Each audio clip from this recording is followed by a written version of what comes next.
കുറച്ച് നാടൻ സ്റ്റൈലായാലോ?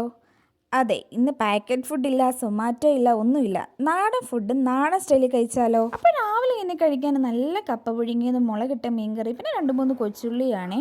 ഇതിങ്ങനെ വാഴയിലയിൽ കഴിക്കാൻ പ്രത്യേക ടേസ്റ്റാണ്. പ്രത്യേകിച്ച് വാഴയില ഇങ്ങനെ വാട്ടിയിട്ട് ചൂടോടെ കറിയും കപ്പയും. പിന്നെ മെയിൻ താരം കുഞ്ഞുള്ളിയാണ്. അതിങ്ങനെ എടുത്ത് കഴിക്കാനാണ് കേട്ടോ കൂടുതൽ ടേസ്റ്റ്. അങ്ങനെ രാവിലത്തെ ഫുഡൊക്കെ കഴിച്ച് കഴിഞ്ഞപ്പോൾ ഒരു 11 മണിയൊക്കെ ആയപ്പോൾ വീണ്ടും വിശന്ന് കേട്ടോ. അപ്പോൾ നല്ല പഴമൊക്കെ നെയ്യിൽ റോസ്റ്റ് ചെയ്തിട്ട് കുറച്ച് തേങ്ങ ചിരകിയതൊക്കെ ഇട്ട് ഇങ്ങനെ വറുത്തെടുത്ത് കേട്ടോ.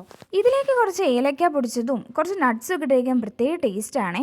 ടേസ്റ്റിനെക്കാട്ടും ഒരു മനസ്സുമാണ് ഇതൊക്കെ കഴിക്കുമ്പോൾ കിട്ടണേ. കാരണം നാട്ടിൽ വരുമ്പോഴല്ലേ ഇതൊക്കെ കഴിക്കാൻ പറ്റുള്ളൂ. അപ്പം നമ്മുടെ മനസ്സ് നിറയും, വയറും നിറയും.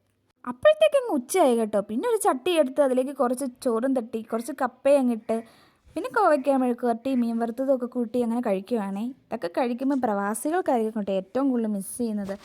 കാരണം വേറൊന്നുമല്ല കേട്ടോ, നമ്മുടെ കേരളത്തിൽ മാത്രം കിട്ടുന്ന ഒരു പ്രത്യേക രുചിയാണിത്. ഇതിൽ എന്ത് രഹസ്യമാണെന്നറിയില്ല.